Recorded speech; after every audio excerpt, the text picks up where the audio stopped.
Daddy. Oo. Wow!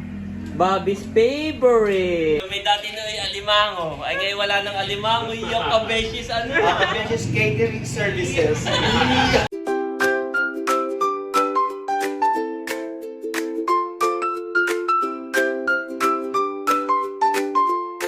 Good morning mga kabeshi! Andito po kami ngayon ni Bobby sa park.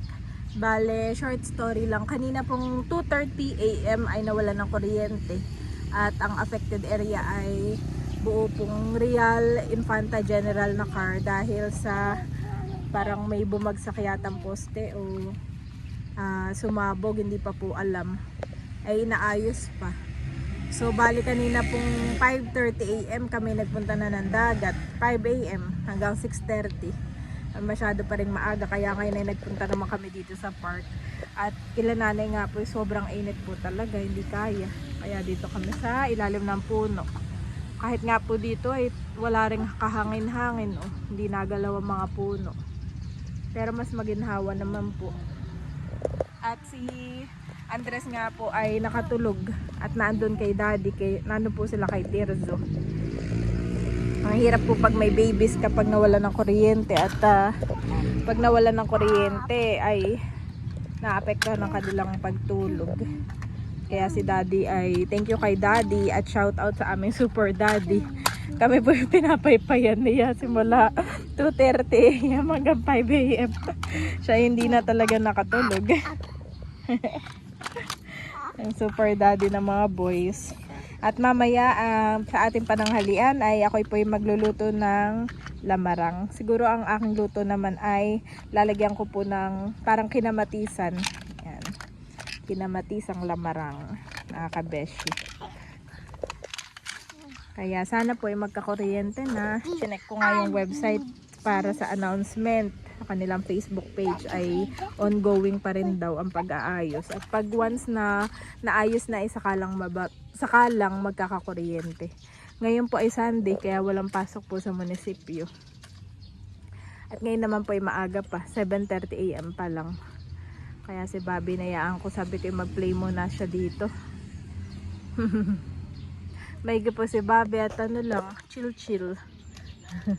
Walang ka-problema kay Bobby. Maaga rin po yung gigising. Kami po ay pauwi na at may kuryente na daw mga kabeshi. At bibili muna ako daddy ng pork dahil aking imamarinate. At mamaya pong gabi ay magdi-dinner tayo sa tabing dagat kasama sila nanay at tatay. Ay masarap mag-ihaw. Mag-ihaw din tayo ng isda. Ayan si daddy at ako'y bumibili na ng pork. Nakabili na ako mga kabeshi. Sili tayong gulay mga kabeshi.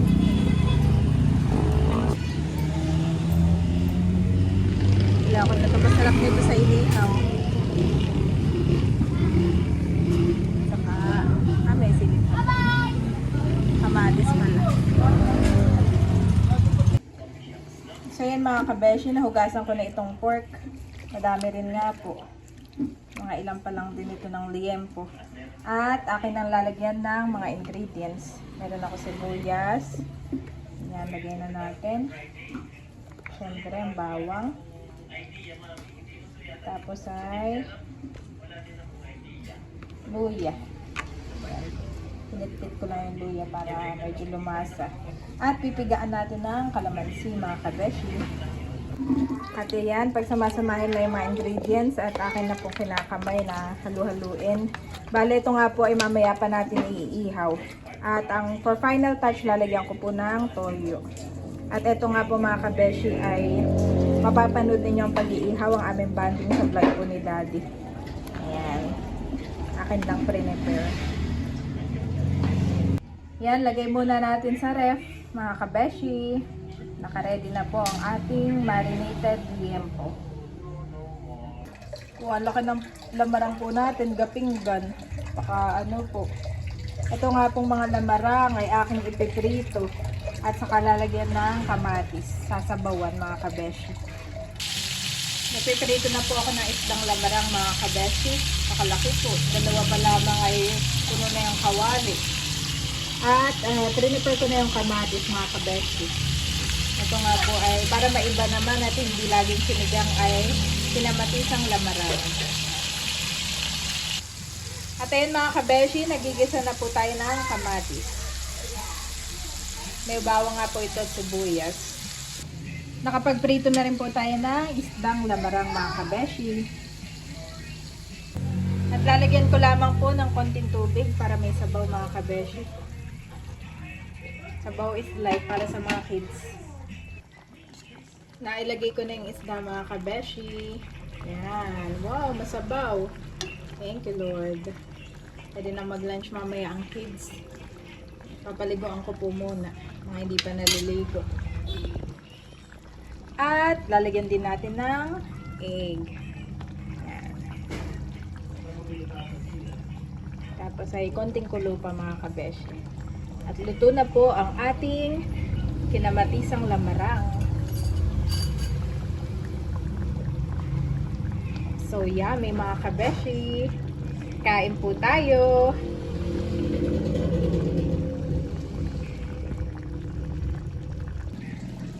Parang sardinas na ito mga kabeshi yan eh. Yung orange na color talaga namang kulay na kulay. Yung kamatis.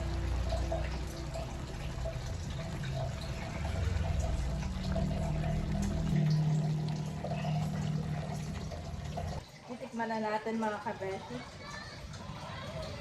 Tapos papatayin ko na po.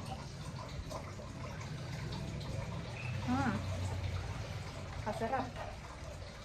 Kain po tayo. Ayan po mga kabeshi, kainan na. Kukuha na daw si nanay. Salamat Ate Janet sa pagluluto. Kakain na rin ng Tito Becca. Wow, nakain na po mga kids. Thank you, Mami. Titikta, kain na po tayo mga kabeshi. Si Tito Becca, kumain ka na? Opo, as always. Kain na din daddy. Oo. Wow! Bobby's favorite! The fish daddy is always Bobby's favorite. Eating time! Si nanay nakain na din. Yes, sir. Kaya si nanay nakain dito sa tindahan.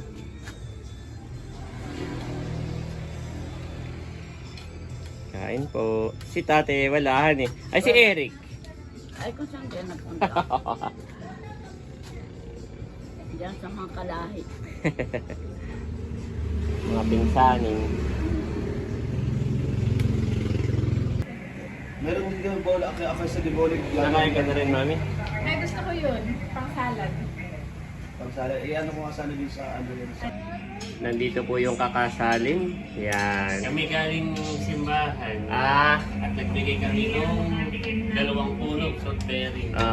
Tapos ay yun, may mga nasikaso na. meeting pa ni. Oo. Ay sige, kain muna kayong dalawa. Nagluto ang Ate Janet.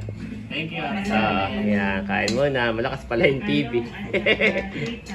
Nandito na po si Cadillac, kumakain na. Harap. Harap.